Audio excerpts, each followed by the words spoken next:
Hello बच्चों, अपना lesson number second चल रहा है स्टार विद्युत विभव तथा धारिता। तो इसमें अपने पीछे विद्युत विभव एंड धारिता क्या होती है इसके बारे में अपना अध्ययन कर लिया था। आज अपना लास्ट टॉपिक है आवेशित संधारित्रों में संचित ऊर्जा तथा वांडे ग्राफ। तो ये अपन लास्ट दो टॉपिक है, इन दोनों का आज अध्ययन करेंगे। तो अपने पीछे वाले टॉपिक में जो कैपेसिटर थे, कैपेसिटरों का श्रेणीक्रम व समांतर क्रम संयोजन अपने देखा था। और संधारित्र देख लिया था, समांतर प्लेट संधारित्र, जिसमें अपने धारिता ज्ञात की थी सी बराबर ए एप्सिलॉन नॉट अपॉन में डी। ए प्लेटों का क्षेत्रफल था, डी प्लेटों के बीच की दूरी थी और एप्सिलॉन था जिस माध्यम में आप रख रखा है उसके निर्वात की विद्युतशीलता। तो ये टॉपिक भी उसी पर आधारित है। मतलब आवेशित संधारित्रों में संचित ऊर्जा, जो संधारित्र होते हैं जैसे समांतर प्लेट संधारित्र है, तो जब इसको अपन चार्जिंग करते हैं, आवेशित देते हैं, आवेश देने पर उसमें कितनी ऊर्जा संचित होगी उसका मान आज अपन को ज्ञात करना है। तो अपन हेडिंग लेते हैं आवेशित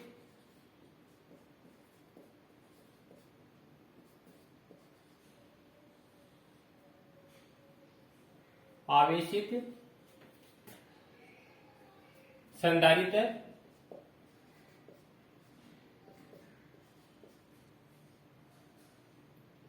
में संचित ऊर्जा। तो आज अपन को बच्चों आवेशित संधारित्र में कितनी ऊर्जा संचित होती है ये मान निकालना है, अर्थात ऊर्जा घनत्व है, इसका मान देखना है। तो पहले अपन एक डायग्राम देख लेते हैं हल्का सा। जैसे अपने पढ़ चुके, ये समांतर प्लेट संधारित्र था, इस प्लेट पर प्लस आवेश था और इस प्लेट पर विद्युत प्रेरण के कारण माइनस आवेश आया था। इसको प्लस क्यों देते थे और इसको माइनस क्यों? ठीक है। अब जो ये प्लेट है, इस प्लेट को अपन चार्ज करते थे, तो स्टार्टिंग में क्या होता है, इन दोनों प्लेटों के बीच की दूरी क्या थी? डी थी।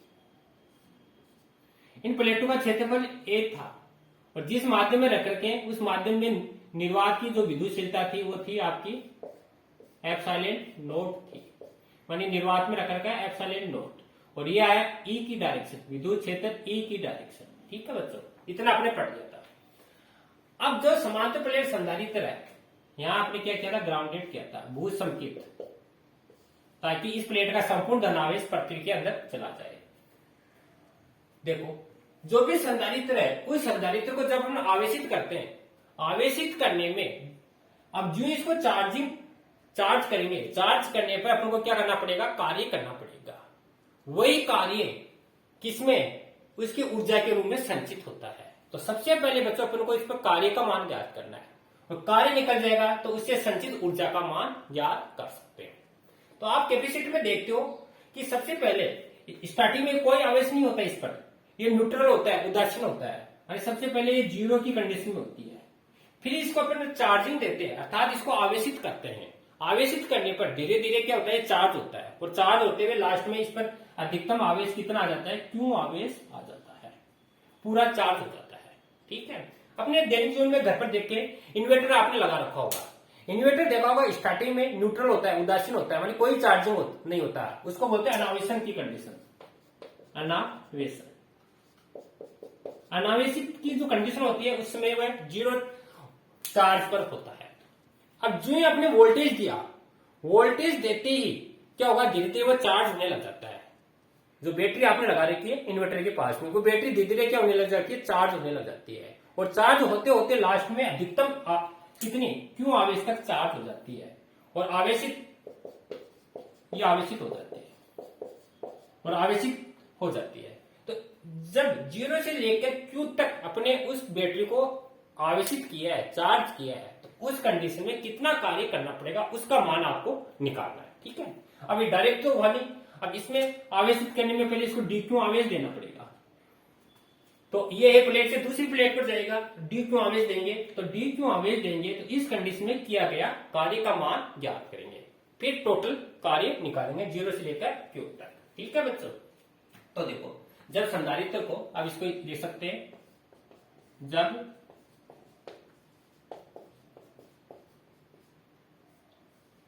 जब संधारित्र को आवेशित किया जाता है, आवेशित किया जाता है तो किया गया कार्य ऊर्जा के रूप में संचित होता है। किया गया कार्य ऊर्जा के रूप में संचित होता है। तो ये याद रखना बच्चों। मन पहले आपको क्या करना पड़ेगा, आवेश जब दोगे तो कार्य करना पड़ेगा, और ये कार्य किस में कन्वर्ट होता है, ऊर्जा के रूप में संचित होता है। माना जो संधारित्र है, संधारित्र को माना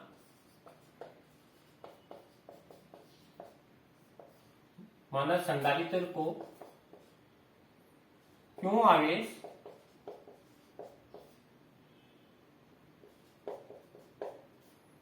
पहले अपन छोटा आवेश देंगे। माना संधारित्र को डी क्यू आवेश देने पर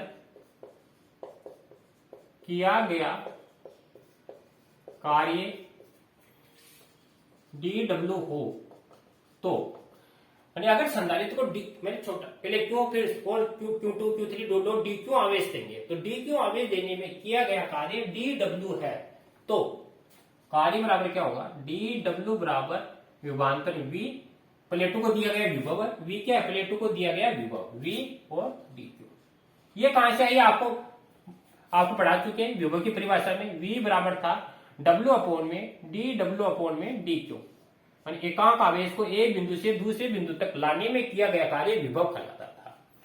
तो इक्वेशन नंबर फर्स्ट, ये तो अल्प आवेश का कारण। अब पूरे कैपेसिटर को अपन को क्या करना है, आवेशित करना है। तो संपूर्ण संधारित्र को आवेशित करने में किया गया कार्य, आवेशित करने में किया गया कार्य। अब बच्चों किया गया कार्य निकालने के लिए अपन क्या करेंगे, इसका समाकलन कर देंगे। समाकलन करने पर अगर टोटल निकालना है तो इसका इंटीग्रेशन कर दो। देखो इंटीग्रेशन डी डब्ल्यू बराबर इंटीग्रेशन वी डी क्यू। अब देखो समाकलन कहां से कहां तक करोगे, स्टार्टिंग में ये आपका न्यूट्रल था तो इधर आवेश है 0 से Q तक, ठीक है। डी डब्ल्यू का क्या हो जाएगा, डब्ल्यू समाकलन, जैसे डीएक्स का अक्ष होता है तो डी डब्ल्यू का डब्ल्यू, इंटीग्रेशन 0 से Q। अब जो V है, V की वैल्यू आप रखोगे। V की वैल्यू कहां से लाओगे, V की वैल्यू आपने पढ़ा है, कैपेसिटर की परिभाषा में पढ़ा होगा। V बराबर था Q बराबर CV। कैपेसिटर की परिभाषा में बच्चों अपन पढ़ चुके हैं, क्योंकि ये पढ़ा है C बराबर किसी चालक को दिया गया आवेश उसके विभव में हुई वृद्धि के तुल्य होता था। V बराबर CV। तो यहां से V का मान निकालना है, तो V बराबर क्या होगा बच्चों, Q अपॉन में C, ठीक है। ये वैल्यू यहां पुटअप कर दो, तो Q अपॉन में C और डी क्यू। क्यों किया ये, क्योंकि यहाँ पर Q के सापेक्ष हो रहा है, इसलिए क्यों चाहिए था अपने को। तो C कांस्टेंट है, C ले लिया बाहर, 0 से Q और Q डी क्यू। अब इसका समाकलन करना है। समाकलन कैसे करोगे, क्यों पर एक घात है, समाकलन में क्या होता है, जितनी घात होती है उसमें एक और जुड़ जाती है, वही नीचे आती है। तो 1/C और Q स्क्वायर बटा 2 और 0 से Q। अब इस Q की जगह आपको कैपिटल Q रखना है, फिर माइनस सूत्र का, फिर 0 रखोगे तो 0 हो जाएगा। तो जो Q रखा तो क्या आएगा, Q स्क्वायर अपॉन में ये 2 है नीचे और ये C है, Q square upon 2। Equation number 2। तो जब इसको आवेशित करते हैं तो किया गया कार्य यह है, W बराबर Q स्क्वायर अपॉन 2C। अब भी आपको बताया ये किया गया कार्य किसमें कन्वर्ट हो जाता है, ऊर्जा के रूप में संचित हो जाता है, इसलिए संचित ऊर्जा जो कार्य करोगे वो ऊर्जा में संचित हो जाता है। अर्थात W है, W की जगह बच्चों आप U लिख लोगे, तो U बराबर क्या आएगा, Q स्क्वायर अपॉन 2C। तो एक तो ये आ गया आपका। दूसरा अपन जानते हैं बच्चों Q बराबर CV होता है, Q बराबर होता है CV। तो यहां रखोगे Q की जगह, तो दूसरा आएगा C square V square upon 2C। एक C से एक C कैंसिल, तो V बराबर क्या आएगा, 1/2 CV स्क्वायर। ये आपका दूसरा, जिसमें ये धारिता एंड विभव के पदों में है, ये आपका आवेश एंड धारिता के पदों में है। तीसरा अपन निकाल सकते हैं U बराबर, तीसरा आवेश एंड विभव के पदों में निकालना है, तो इस C को कन्वर्ट कर दो। तो यहां से देखो C बराबर क्या हो जाएगा, Q अपॉन में V। तो यहां पर C की जगह लिख दो Q अपॉन में V, तो Q स्क्वायर अपॉन 2, और इस C की जगह लिख दो Q अपॉन V। Q से Q कैंसिल हो गया, तो आएगा U बराबर 1/2 QV। तो ये आपको मैंने जो क्वेश्चन में लिखे तीनों इंपोर्टेंट है, इनको याद रखना। U बराबर Q square upon 2C, U बराबर 1/2 CV स्क्वायर, और U बराबर 1/2 QV। इंपोर्टेंट है, एग्जाम में हर बार पूछा जाता है। तो यह है आपको आवेशों को संचित करने में ऊर्जा का मान अपने देख लिया, ठीक है। अब ऊर्जा देख ली, ऊर्जा के बाद में अपन देखते हैं ऊर्जा घनत्व के रूप में देखते हैं इसको। तो यहां तक या फिर यही बता देता हूं आपको ऊर्जा घनत्व, इसका ऊर्जा घनत्व कैसे निकालोगे। ऊर्जा घनत्व आपका ये U बराबर आ गया आपके पास 1/2 CV का स्क्वायर, ठीक है बच्चों, CV का स्क्वायर आया आपके पास। अब देखो ऊर्जा घनत्व अपने समांतर प्लेट संधारित्र में धारिता देख चुके हैं, C बराबर होता है A अपॉन में D। यहां रखो C की जगह, तो देखो क्या आएगा 1/2 A V स्क्वायर अपॉन में D, ठीक है बच्चों। यह आपने वैल्यू रख दी है इसकी, और V है, V की वैल्यू अपन जानते हैं, V बराबर क्या होती है ED, V बराबर होती है ED।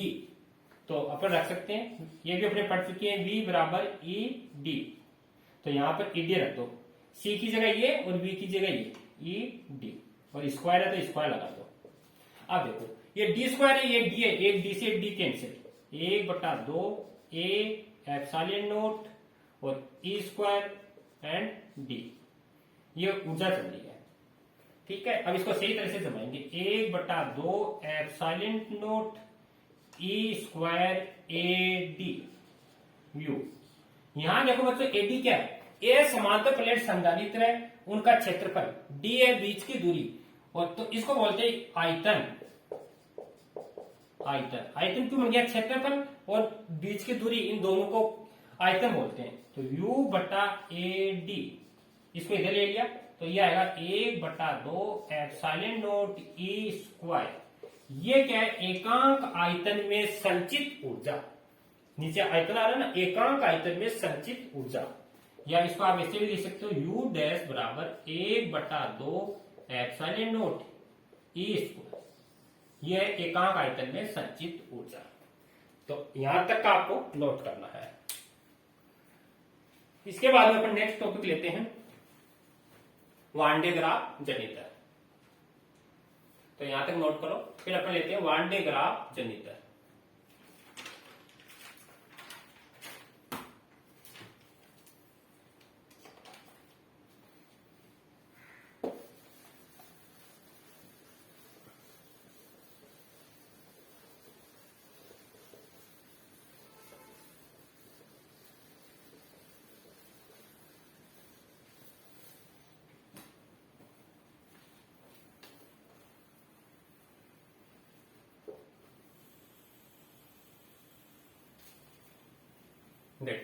नेक्स्ट टॉपिक है, ये भी इंपोर्टेंट है, मोस्ट है।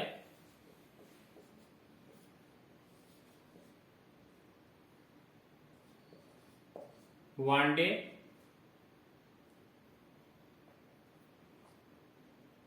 ग्राफ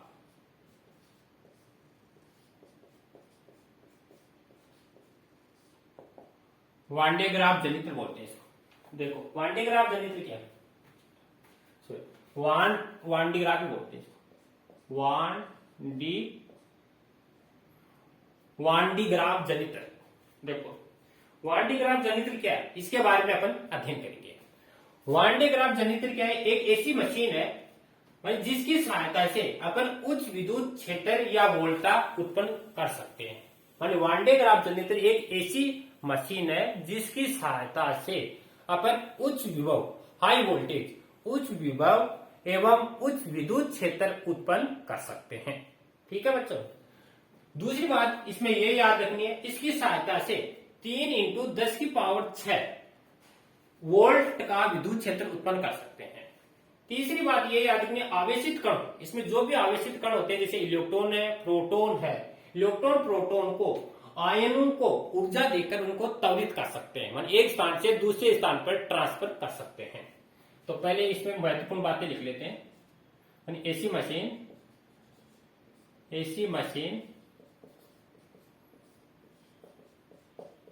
जिसकी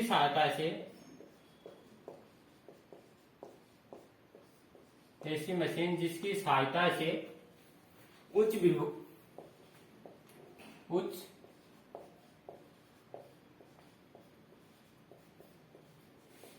उच्च विद्युत विभव व उच्च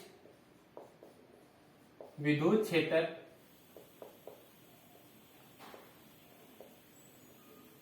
उत्पन्न कर सकते हैं। तो पहली बात ये ध्यान रखनी है, वान डे ग्राफ एक ऐसी मशीन है जिसकी सहायता से उच्च विद्युत विभव व उच्च विद्युत क्षेत्र उत्पन्न कर सकते हैं। दूसरी बात आपको बच्चों क्या ध्यान रखनी है, इसकी सहायता से 3 इंटू 10⁶ वोल्ट प्रति मीटर का विद्युत क्षेत्र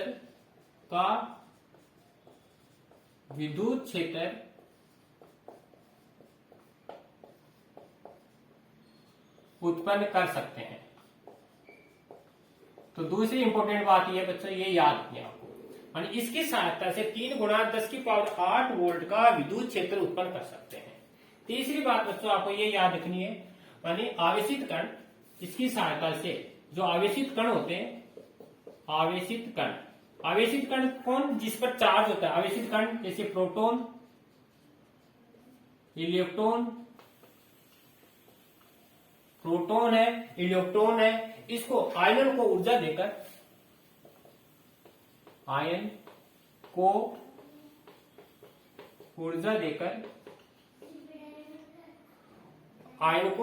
देकर त्वरित गति प्रदान की जाती है। त्वरित का मतलब उस स्थान से ट्रांसफर कर सकते हैं, त्वरित गति प्रदान की जाती है। तो ये आपको 3 इंपोर्टेंट फैक्ट है, ये वान डे ग्राफ जनरेटर से याद रखना। अब अपन इसका डायग्राम देखते हैं। सबसे पहले वान डे ग्राफ का चित्र देखते हैं। तो इसमें बड़ा क्वेश्चन आता है बच्चों, वान डे ग्राफ क्या है, पहले ये पूछता है, फिर इसका डायग्राम, फिर इसकी संरचना, और संरचना के बाद में इसका सिद्धांत, प्रिंसिपल।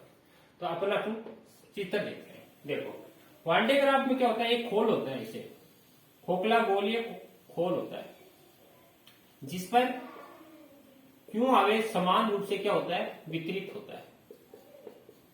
ये एक खोखला, फिर ये यहां पर एक स्तंभ होता है, ये स्तंभ है, और ये भूसमृद्ध धातु के आधार पर स्थिर होता है। ये आपको दिख रही है, ये क्या है, भूसमृद्ध धातु का क्या है, एक आधार है, धातु का आधार।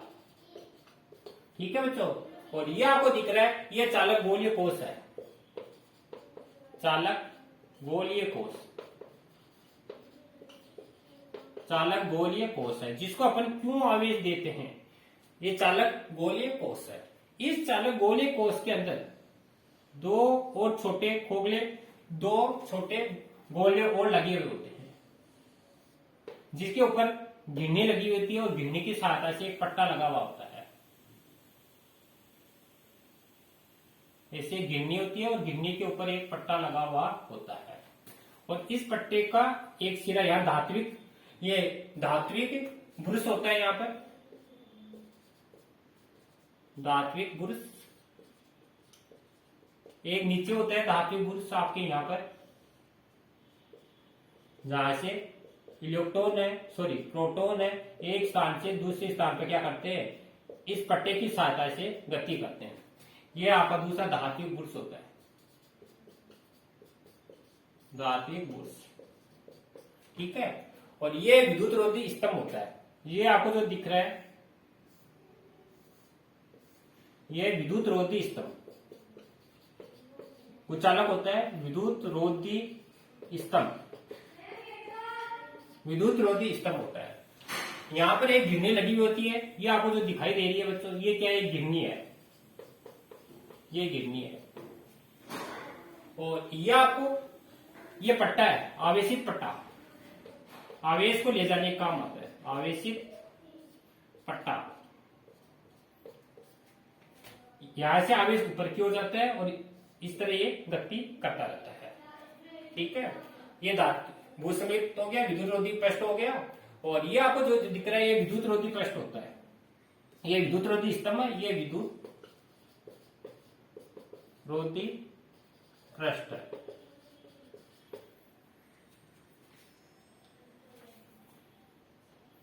तो ये इसका डायग्राम है बच्चों। इसमें क्या होता है? एक चालक गोलीय कोष होता है, इसको लिख दिया, चालक गोलीय कोष होता है जिस पर क्यों आवेश एक समान रूप से वितरित होता है। जो अंदर वाले जो गोले होते हैं इस पर आपका स्मॉल क्यों आवेश स्थित होता है। दोनों अंदर वाले जो गोलीय कोष है उस पर एक पट्टा लगा होता है जो घिरनी की सहायता से मानी घूमता रहता है। यहाँ पर एक धात्विक भूर्स लगा होता है, धात्विक भूर्स में धन आवेश है, वह धन आवेश को एक स्थान से दूसरे स्थान तक ये ले जाता है। ठीक है, तो ये इसका डायग्राम था। अब इसके अपन लिखते हैं रचना। देखो रचना कैसे लिखते हैं। रचना में आपको लिखना है मानी कई मीटर ऊंचा एक विद्युत रोधी क्या होता है? स्तंभ होता है। इसमें मानी कई मीटर ऊंचा एक विद्युत रोधी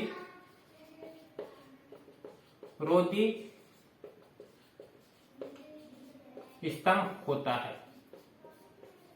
कई मीटर ऊंचा एक विद्युत रोधी स्तंभ होता है। दिख रहा है आपको? ये काफी ऊंचा विद्युत रोधी क्या होता है? एक स्तंभ होता है जिसके ऊपर एक बड़ा चालक गोलीय कोष रखा हुआ होता है। ये दिख रहा है आपको। दूसरी बात लिखने, जिसके ऊपर एक बड़ा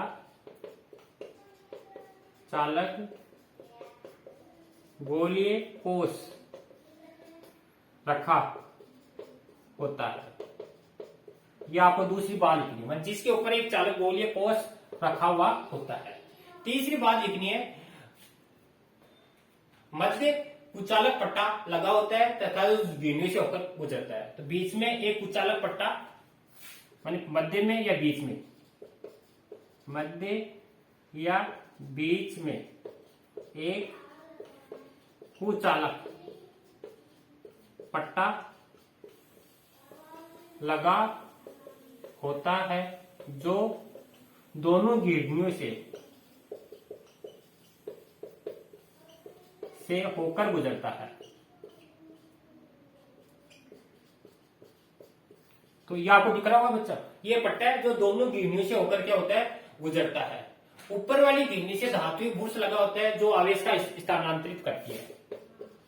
ऊपर वाली घिरनी के लिए सिंबल बना रहा हूं। ऊपर वाली घिरनी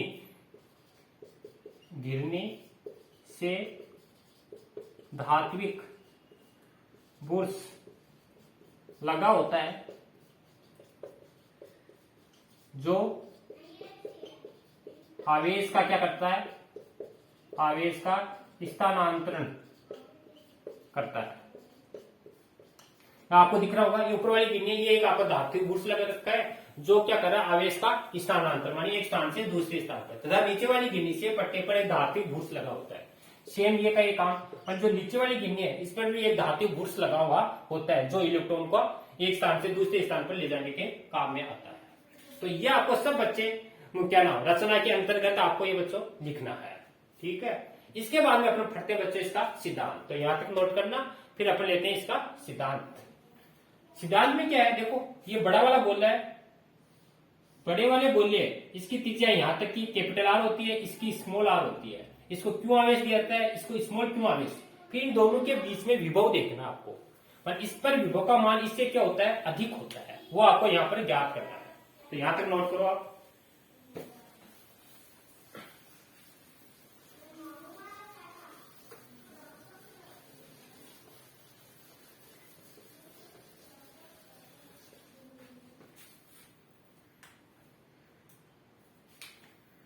देखो अब तीसरा पॉइंट है इसका सिद्धांत, प्रिंसिपल।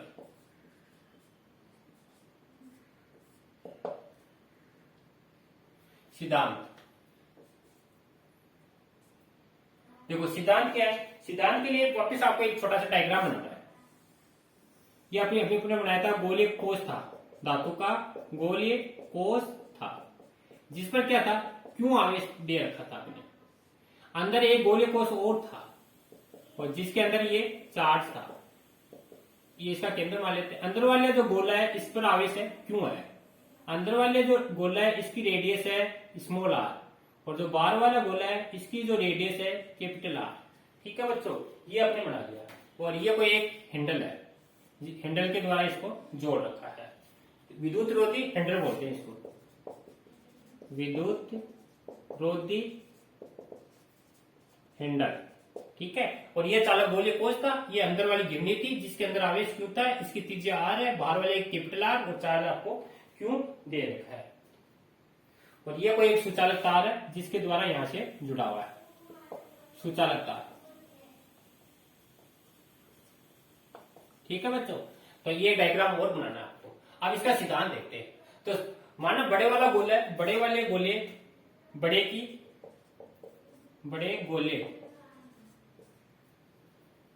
बड़े गोले की त्रिज्या कैपिटल आर और छोटे गोले की त्रिज्या क्या है, स्मॉल आर। और बड़े गोले को जो आवेश दिया गया वो कैपिटल क्यों है, और स्मॉल गोले को क्यों आवेश आपको दिया गया है।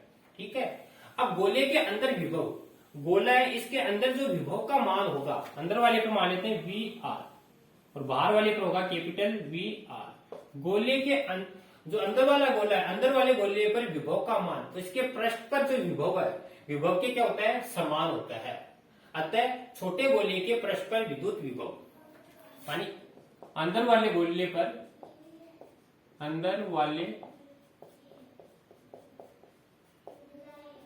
पर विभव बराबर किसके होगा, बाहर वाले गोले पर विभव। यह बच्चों क्या होता है, बराबर होता है। अंदर वाले गोले पर विभव किसके बराबर होगा, बाहर वाले गोले के विभव के समान होता है। तो सबसे पहले अपन निकालते हैं बच्चों, क्या नाम, गोले के जो छोटा गोला है, छोटे गोले के पृष्ठ के कारण विभव। सबसे पहले अपन निकालते हैं छोटे गोले के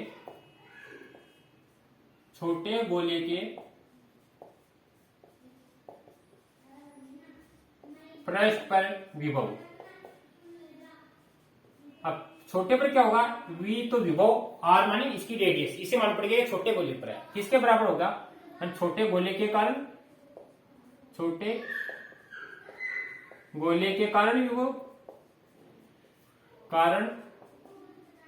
विभव प्लस बड़े गोले के कारण विभव। ठीक है बच्चों, अब देखो सूत्र क्या बनेगा, वी आर बराबर छोटे गोले के कारण विभव, आपने पढ़ा है बच्चों, v बराबर होता है के क्यू अपोन में आर। ठीक है, अब छोटे गोले का विभव देखें, के का मान 1 अपोन में 4 पाई एप्सिलॉन नॉट, आवेश है क्यू और रेडियस है आर, प्लस बड़े गोले पर क्या होगा, 1 अपोन में 4 पाई एप्सिलॉन नॉट और क्यू अपोन में capital are. Equation number first इसको लिख लेते हैं। ठीक है बच्चों, ये तो अपन छोटे की बात है। अब बड़े गोले के पृष्ठ पर विभव, दूसरा है बड़े गोले के पृष्ठ पर विभव। बड़े गोले के पृष्ठ पर विभव, बड़े गोले के लिए क्या लिखेंगे, v कैपिटल आर लिखेंगे। अब बराबर किसके होगा, वही छोटे गोले के कारण विभव, छोटे गोले के कारण विभव प्लस बड़े गोले के कारण विभव। ठीक है बच्चों, देखो वी आर बराबर, अब छोटे गोले के कारण देखो, छोटे गोले के कारण विभव क्या होगा, छोटे गोले के कारण इसका विभव आएगा, देखो v बराबर मैंने 1/4 आवेश तो क्यों है, लेकिन इस छोटे गोले पर इस बड़े के कारण निकाल रहे हैं यहां से, तो ये दूरी कितनी होगी, कैपिटल आर। तो इस स्मॉल की जगह आएगी बच्चों कैपिटल आर प्लस 1/4 और ये तो आपका बड़ा है इक्वेशन नंबर। ठीक है बच्चों, ये अपने देख लिया। अब आपको प्रश्न में क्या कह रहा है, प्रश्न में कह रहा है कि अंदर वाले गोले पर, इस गोले पर विभव का मान बाहर वाले गोले पर विभव के क्या होता है बच्चों, सेम होता है। तो रख दो, माने वी आर बराबर वी कैपिटल आर, रखो मान। वी आर का मान देखो ये है और इसका ये, तो इसको इधर ले लो, तो V are minus V capital R. V r का मान ये रहा अपने पास 1/4 क्यू अपोन में आर प्लस 1/4 और क्यू अपोन में capital R minus 1/4 q upon में आर और माइनस 1/4 और क्यू अपोन में आर। अब देखो ये कट जाएगा, ये आपका पद कैंसिल हो जाएगा और इसमें क्या कॉमन आ गया 1/4 और यहाँ कॉमन आएगा क्यू अपोन में आर और यहाँ बच गया माइनस क्यू अपोन में कैपिटल आर। क्यों तो कॉमन आ जाएगा क्यू अपोन में 4πε0 और यहाँ बचेगा बच्चों 1 कैपिटल आर। इसका एलसीएम लेंगे बच्चों, तो देखो V are minus V capital R बराबर क्यू अपोन में 4πε0। यहाँ देखो आर माइनस स्मॉल आर और कैपिटल आर स्मॉल आर। अब यहां से देखो बच्चों, ये कैपिटल आर क्या बड़े वाले गोले की त्रिज्या है, बड़ा वाला बड़ा है और ये छोटा है, तो बड़े में से छोटे घटाओगे ना इसका मान हमेशा धनात्मक होगा। यहाँ लिख रहा हूं मैं आर स्मॉल आर बट्टा माइनस और capital R small r greater than 0, मतलब 0 से बड़ा होगा अर्थात पॉजिटिव होगा, धनात्मक होगा। अब देखो ये धनात्मक है, अगर ये ज्यादा है तो ये ज्यादा है तो आपका ये वी आर भी क्या होगा, ज्यादा होगा, धनात्मक होगा, अर्थात V are minus V capital R greater than 0। तो वी आर ग्रेटर देन क्या होगा, वी कैपिटल आर के, अर्थात अंदर वाले गोले पर विभव का मान बाहर वाले गोले से विभव से क्या होगा, अधिक होगा। ये तो अपन का इसका सिद्धांत था, मानी इस पर उच्च विद्युत क्षेत्र या उच्च ऊर्जा उत्पन्न अपन कर सकते थे, विद्युत क्षेत्र या विद्युत विभव उत्पन्न कर सकते थे। इसलिए अंदर वाले गोले पर बाहर वाले गोले से क्या होगा, विभव का मान अधिक होगा। तो ये वान डे ग्राफ का सिद्धांत था। तो आज बच्चों अपने आवेशित संधारित्र है उसमें संचित ऊर्जा का मान देखा और इसके बाद में वान डे ग्राफ जनित क्या है कि सिद्धांत पर कार्य करता है, तो ये अपने आज ज्ञात किया है। तो इनको अच्छी तरह नोट करना और इनसे संबंधित जो पाठ्य पुस्तक में क्वेश्चन है उनको करना। तो यहां तक का अपना ये लेसन नंबर 2 का कंप्लीट हो गया। इसके बाद में अपन नेक्स्ट चैप्टर है स्टार्ट करेंगे। धन्यवाद बच्चों।